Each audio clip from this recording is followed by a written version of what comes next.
Gravity ન્યૂઝમાં આપનું સ્વાગત છે। જીજી હોસ્પિટલના વર્ગ 4 કર્મચારી સામે ઉચાપતનો આક્ષેપ, મહામંડળ પ્રમુખે વધુ મોટા અધિકારીઓ પર જ ગુસ્સો ઠાલવ્યો। જામનગરની જીજી હોસ્પિટલમાં વર્ગ 4ના કર્મચારી વિરુદ્ધ ઉચાપત, ચોરી વિશ્વાસઘાત અંગે ગંભીર ફરિયાદ સામે આવતા તંત્રમાં ખળભળાટ મચી ગયો છે। પરંતુ આ સમગ્ર ઘટનામાં ચોંકાવનારી બાબત એ રહી કે ફરિયાદ સામે પગલાં લેવાની બદલે ગુજરાત રાજ્ય સરકારી ચોથા વર્ગ કર્મચારી મહામંડળ, જિલ્લા યુનિટ જામનગરના પ્રમુખ અનિલભાઈ બાબરિયાએ ખુદ પોતાના કર્મચારીને બચાવવા મોટા અધિકારીઓ સામે જ આક્ષેપો કર્યા છે। અનિલભાઈએ જાહેરપણે જણાવ્યું કે આ ફરિયાદ કોઈ નિર્દોષ કર્મચારીને ફસાવવાનો ષડયંત્ર છે। કેટલાક મોટા અધિકારીઓ પોતાની ખામીઓ છુપાવવા માટે નાના વર્ગ 4 કર્મચારીઓ પર દબાણ કરી રહ્યા છે।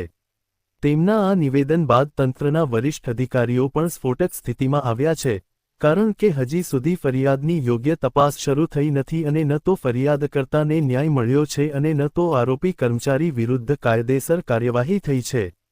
હવે પ્રશ્ન એ છે કે તંત્ર પોતાના કર્મચારીની ઉચાપત સામે આંખો મૂકી બેઠું છે કે પછી ખુદ કોઈ મોટા કૌભાંડના ભાગીદાર છે? ગ્રેવિટી ન્યૂઝ જામનગરથી report Nikuldan Gadhvi.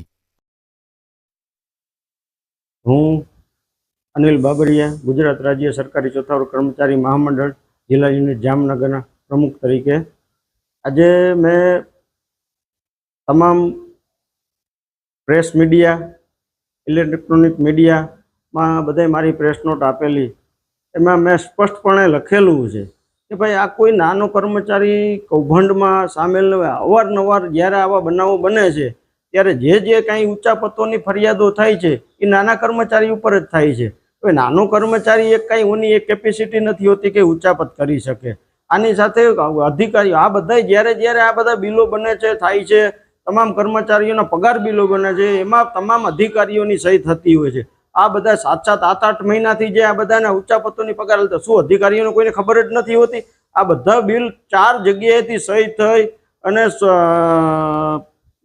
Sanitary inspector, RMO સાહેબ, વહીવટી અધિકારી, એકાઉન્ટ ઓફિસર, આ બધાની સહીઓથી જ છે ને બિલ આગળ જતા હોય છે ટ્રેજરીમાં અને બધા બિલ ચેક કરતા હોય છે। પરંતુ ક્યાંય ને ક્યાંય આ આઉટસોર્સિંગ એજન્સીઓને બચાવવા માટે થઈ અને આ લોકોએ ઉચ્ચ અધિકારીઓએ આ લોકોની વિરુદ્ધમાં ફરિયાદ કરીને આઉટસોર્સિંગ એજન્સીને એક કોર મૂકી દીધી અને ડાયરેક્ટ સીધે હકીકત આ જવાબદારી જે તે કર્મચારી છે આઉટસોર્સિંગનો કર્મચારી હોય તો આઉટસોર્સિંગનો કર્મચારી એજન્સી ઉપર ફરિયાદ કરે।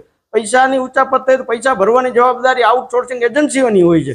પરંતુ એન કેન પ્રકારે આ આઉટસોર્સિંગ એજન્સી સાથે અધિકારીઓ સંડોવાયેલા હોય એટલે જેમ તેમ પ્રકારે કેમ કરીને આઉટસોર્સિંગ એજન્સીઓને બચાવી અને ડાયરેક્ટ સીધા કર્મચારીઓ ઉપર ફરિયાદ કરવામાં આવે છે અને કોઈ પણ જાતની એક સાઇડેડ તપાસ કરવામાં આવે છે। આ બધા લાંબા આટલા બધી અવારનવાર આ બનાવ ઉચાપતના બનાવ બને છે તો શું એમાં કોઈ અધિકારીઓ સામેલ હોતા જ નથી?